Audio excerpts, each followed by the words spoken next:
Hey everyone, this is Jay Heilman from Kingdom Builder, the official podcast of Christian Music Review.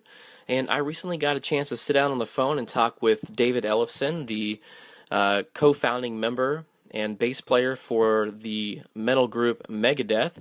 And in the interview, we talk about his book, My Life With Deth, Discovering Meaning in a Life of Rock and Roll.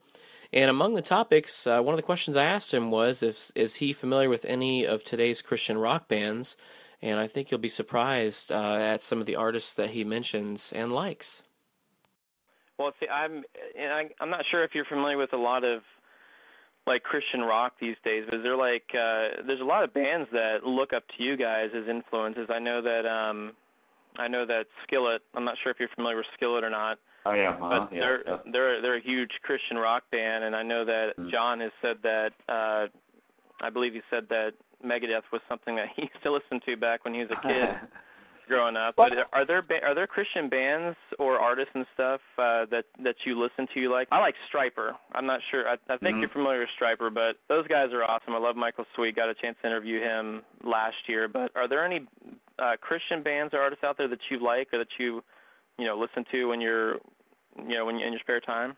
Well, it's funny. Michael is just one of the sweetest, most genuine souls. And actually, we kind of become, much closer friends with him just in these last couple of years. We just seem to find ourselves at the same venues, and we kind of are off in the corner talking and meeting the guys in the band, meeting their wives, and just getting close to them. Because, we grew up together, really, in L.A. I mean, Dave knew them more than I did. He knew them even in his Metallica days, and they were coming up the ranks. So, we came up, obviously, we're a little, similar music thing. It was a hard rock metal scene.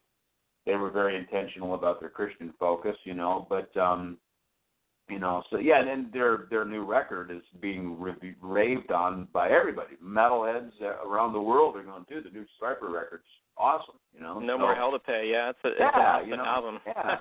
Now, so they're kind of maybe a more of a metal record. Certainly, yeah, the Skillet, wonderful. I mean, they're really carrying the banner big time for, kind of crossover radio rock, metal, Christian, kind of all of it together, and really just doing a great job, doing a very good job of it. Other people that are like Jesse Reeves, who plays bass with Chris Tomlin.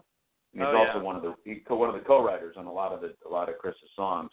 And I was at a Christian music event up in Seattle called the Christian Musician Summit, and Chris Tomlin was coming in, and I went over and I said hello to him, and I was introduced to him, and he goes, "Wait, you're a Megadeth?" I said, "Yeah," and he goes, "Oh man, you got to meet our bass player. Jesse is a huge fan. It's like he grew up basically listening to your records." So Chris introduces me to Jesse Reeves, and he's like, "Oh my!" He was just like, "Boy, I can't believe I'm talking to the guy from Megadeth." Like one of those moments, So Jesse and I became good buddies over the years, and